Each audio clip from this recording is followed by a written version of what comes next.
I'm with Tony Post, who is the CEO and founder of Topo Athletic, and he's going to show us some of the shoes he's been working on and designing for 2019. Yeah, so as Sam mentioned, we're a small company, so I'm very involved, very hands-on in all the product creation that we do, working with a handful of people here. We're going to show you just 2 of the 5 new shoes that we have, a couple of them that I'm super excited about. We just launched a shoe called the Ultra Venture, and a lot of people know this as a new trail shoe from Topo that has a little more cushioning. It's a super plush ride and a very comfortable shoe with the engineered mesh upper. But one of the things we wanted to do is to create a little more of a performance version of this shoe that will launch in the summer of 2019. So for June of 2019, we actually have this new shoe called the Mountain Racer. And in the Mountain Racer, we wanted to add some performance characteristics that probably are not found as much in the Ultra Venture.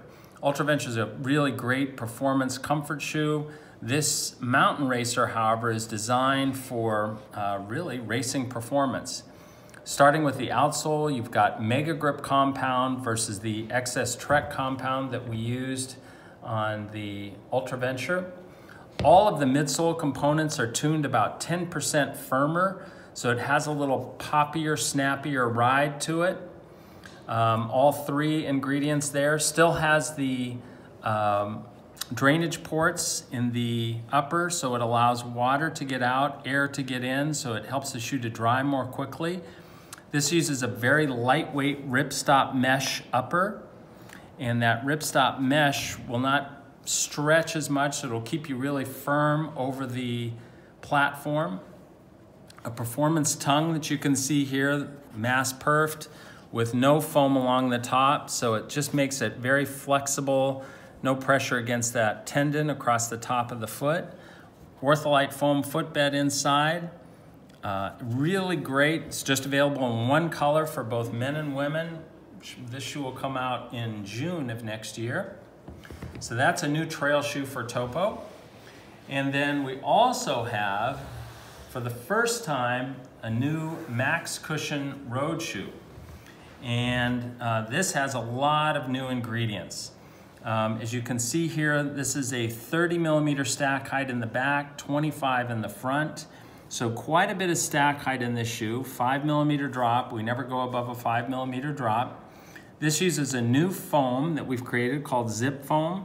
This is a TPU-based foam, but it is a combination of TPU, EVA, and some other ingredients to be able to keep it lightweight. The TPU adds a lot of resilience, so you don't get a compression set or packing. Keeps the shoe livelier over the life of the shoe. This shoe, again, doesn't have a tremendous amount of rubber on the outsole. Really rubber only where you need it for slip resistance and where you also want to have good abrasion resistance. If I were to compare this shoe to one of our traditional platforms, let's take a new Flylight for example. One of the things that you'll see when we come up in stack height is we actually have to widen the mid area of the shoe and the heel, but all of that extra width is really only on the medial side here, just to create a nice, comfortable, stable platform, which is probably more important when you come up in stack height like you see here. All engineered mesh, still with a printed overlay though, because we want to keep you securely over that platform. Ortholite foam footbed inside. This is the new Phantom from Topo Athletic. And the weight, Tony? And the weight on this shoe is just a little over 10 ounces. Wonderful, thank you. Thanks so much, appreciate it.